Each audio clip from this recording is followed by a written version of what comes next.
Welcome to the video on what you need to do to create a program and using Eclipse to generate that program.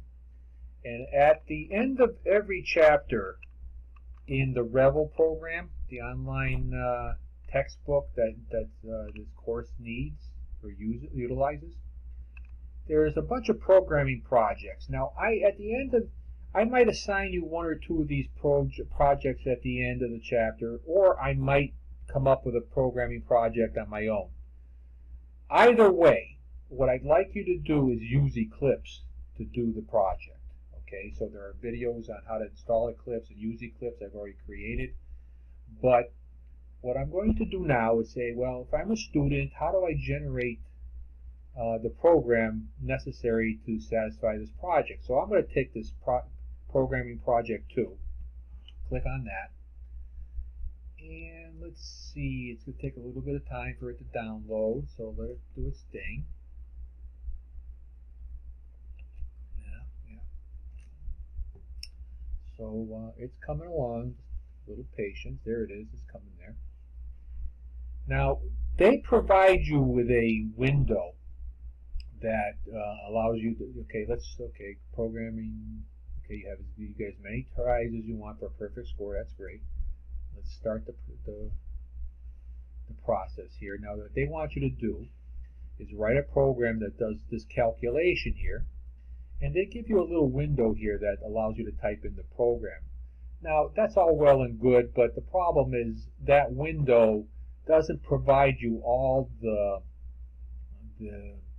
things that Eclipse provides you to help you write the program. So, because every program has to start off with public. See, I misspelled public right there. See, right there, I may have inadvertently didn't realize I misspelled public there, but Eclipse would tell you right away that I misspelled public. So I'm going to not use this box and do it the right way, and that's to use your Eclipse. But before I jump into Eclipse, I just need to make sure I copy, because I don't want to waste your time copying, just copying this stuff here. I'm going to copy this and then put it into my Eclipse to speed things up.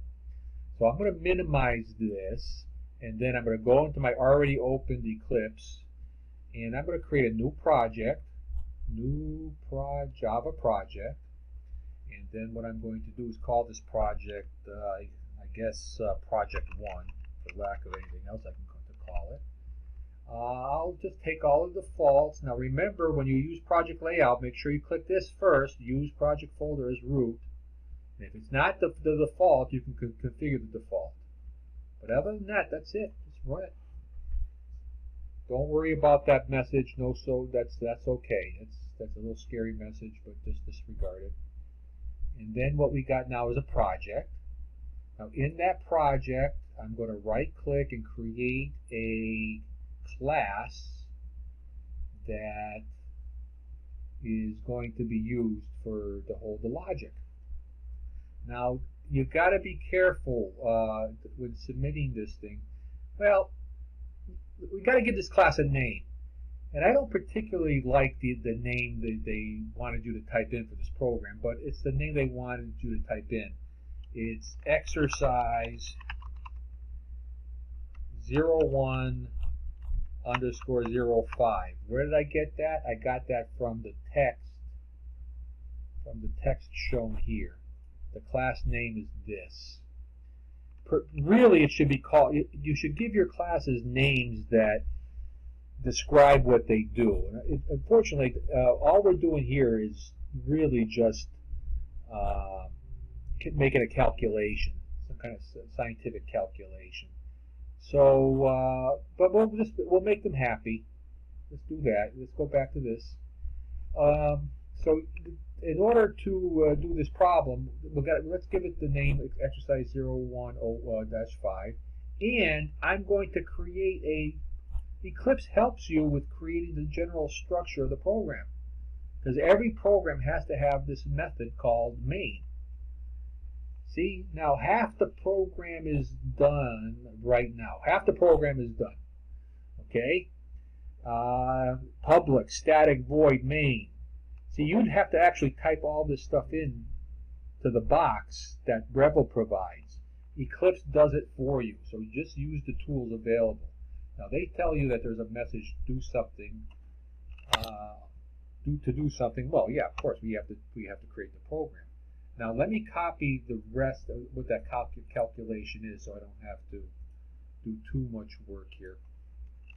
These are the numbers that were involved. Remember, there's a divided line in between. Okay, that didn't come across on the in the copy and paste.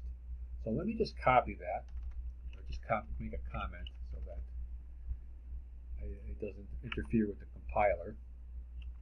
And notice what I did here: / introduces a comment to the compiler, and the compiler just ignores that line. So that's a single line comment, and if I did a multiple line comment, I could do so by just saying /***. Oh, we're going to put the */ at the end here. So anything in between /* and */ is considered a comment to the compiler. At any rate, I want to print out that calculation. Now, I know there's going to be some experts in here that know a little bit about programming.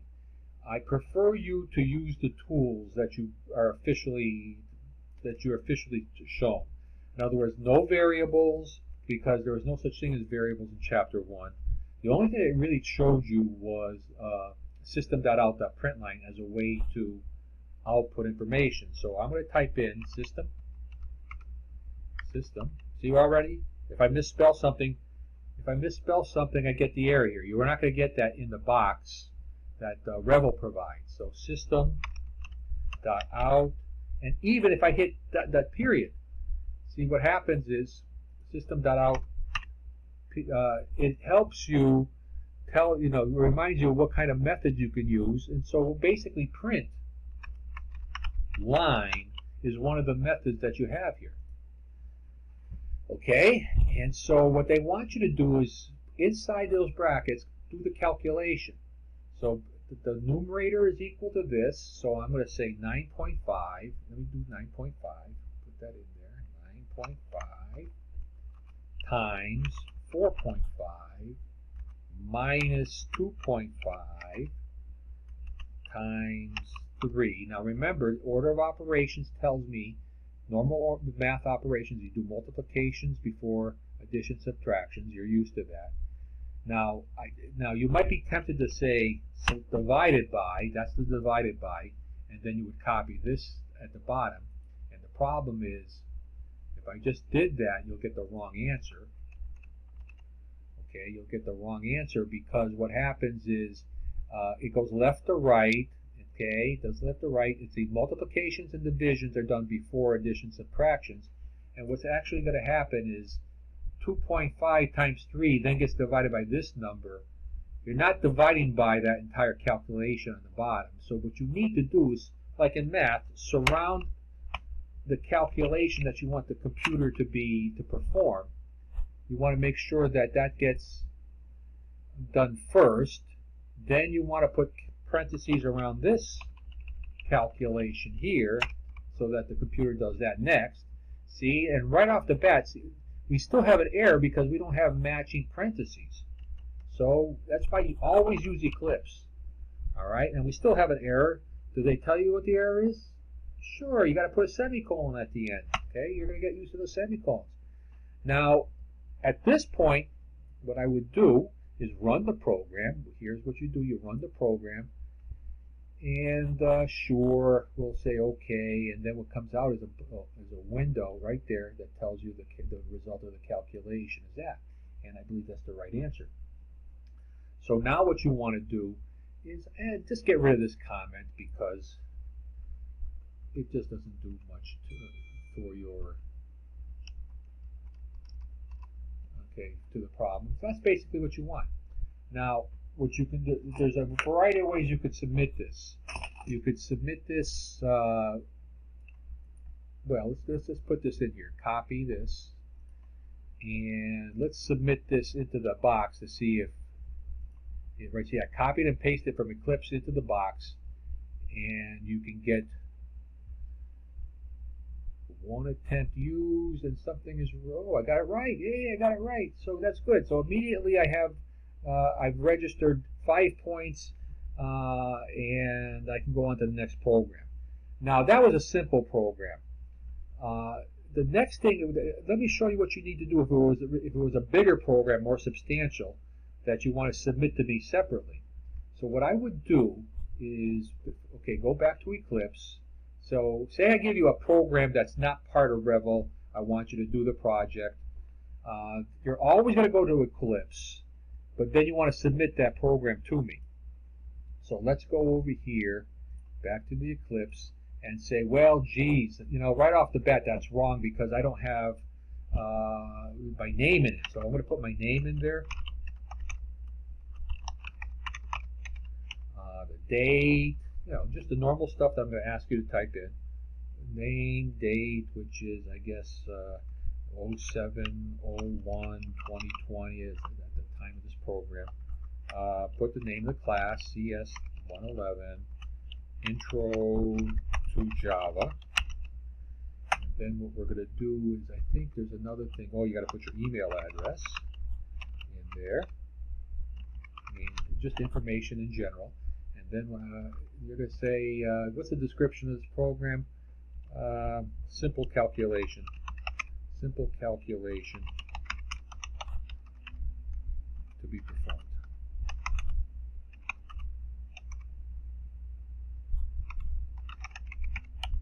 Okay, let me make this smaller here.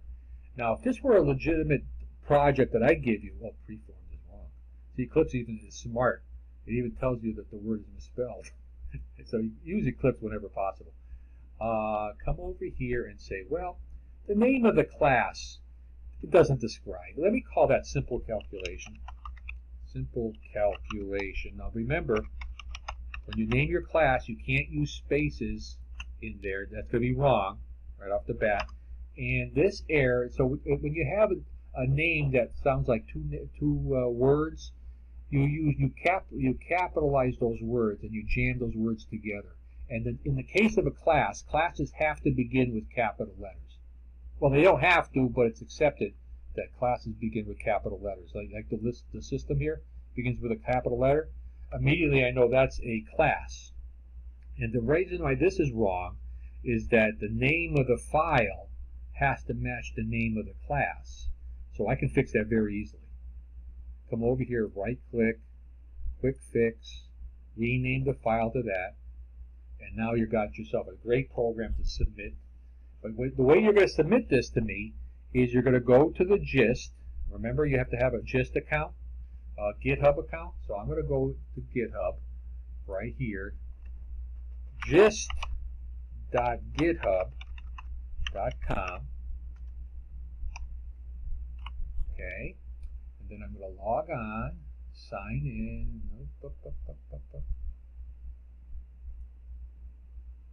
Okay, sign in. I'm going to sign in here.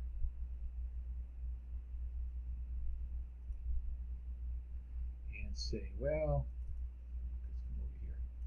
Sign in. So let's see. This is my code name.